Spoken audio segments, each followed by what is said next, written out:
दुनिया के नक्शे पर दो सबसे बड़े दुश्मन अमेरिका और रूस। एक तरफ वॉशिंगटन की सैन्य ताकत है तो दूसरी तरफ मॉस्को का फौलादी जिगरा। दशकों से दुनिया की रीत यही रही है कि आपको या तो इनके साथ होना पड़ेगा या इनके खिलाफ। लेकिन इस आग और बर्फ की लड़ाई के बीच एक देश ऐसा है जिसने अपना खुद का रास्ता बनाया है। एक ऐसा रास्ता जिसे दुनिया रणनीतिक स्वायत्तता यानी स्ट्रेटेजिक ऑटोनॉमी कहती है।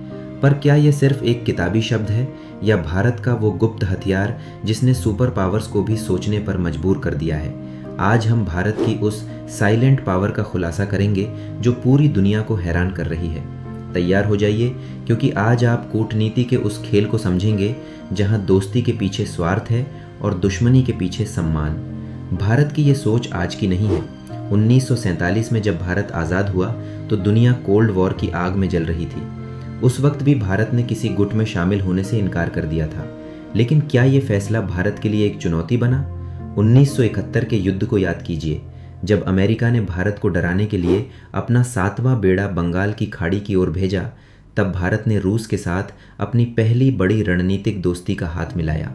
यहाँ से भारत ने एक कड़ा सबक सीखा कि किसी एक पर अंधा भरोसा करना खुदकुशी के बराबर है। यही वो पल था जब रणनीतिक स्वायत्तता की नींव रखी गई थी।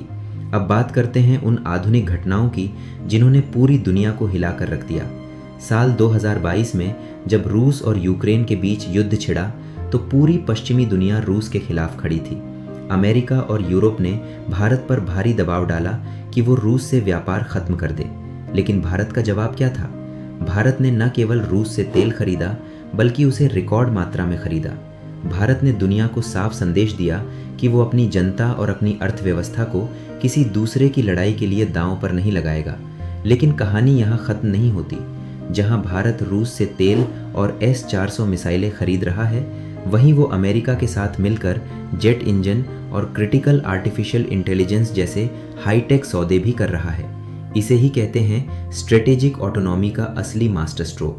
एक हाथ में रूस का साथ, दूसरे में अमेरिका का हाथ, लेकिन दिमाग में सिर्फ इंडिया फर्स्ट।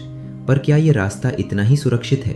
कुछ जानकार इसे एक खतरनाक मोड़ की तरह देखते हैं। उनका तर्क है कि जब आप किसी के सगे नहीं होते तो मुश्किल वक्त में कोई आपके साथ नहीं खड़ा होता। अगर कल को चीन के साथ कोई बड़ा सैन्य टकराव होता है तो क्या रूस भारत की मदद करेगा, या क्या अमेरिका सिर्फ अपने फायदे के लिए भारत को एक ढाल की तरह इस्तेमाल कर रहा है?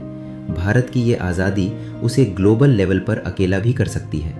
हर कदम पर एक नया खतरा है और एक नया सस्पेंस। भारत एक ऐसी तलवार की धार पर चल रहा है जहां संतुलन का जरा भी बिगड़ना भारी पड़ सकता है। तो आखिर भारत की रणनीतिक स्वायत्तता का अंतिम सच क्या है? ये कोई मजबूरी नहीं, बल्कि एक उभरती हुई महाशक्ति का आत्मविश्वास है। भारत ने दुनिया को दिखा दिया है कि कूटनीति अब गुलामी नहीं बल्कि बराबरी का खेल है। आज वॉशिंगटन से लेकर मॉस्को तक हर कोई जानता है कि भारत को नज़रअंदाज करना नामुमकिन है। भारत की ये यात्रा हमें सिखाती है कि चाहे वैश्विक दबाव कितना भी हो, अपने देश के हितों के लिए अडिग रहना ही सबसे बड़ी ताकत है। भारत अब किसी के पीछे चलने वाला देश नहीं, बल्कि अपनी मंजिल खुद तय करने वाला एक ग्लोबल लीडर बन चुका है। क्या आपको लगता है कि भारत का ये बैलेंसिंग एक्ट भविष्य में भी सफल रहेगा? क्या हम वाकई सुपर पावर बनने की सही राह पर हैं? अपनी राय हमें कमेंट्स में ज़रूर बताएं। इस वीडियो को साझा करें ताकि हर कोई भारत की इस बढ़ती हुई ताकत को समझ सके। जय हिंद।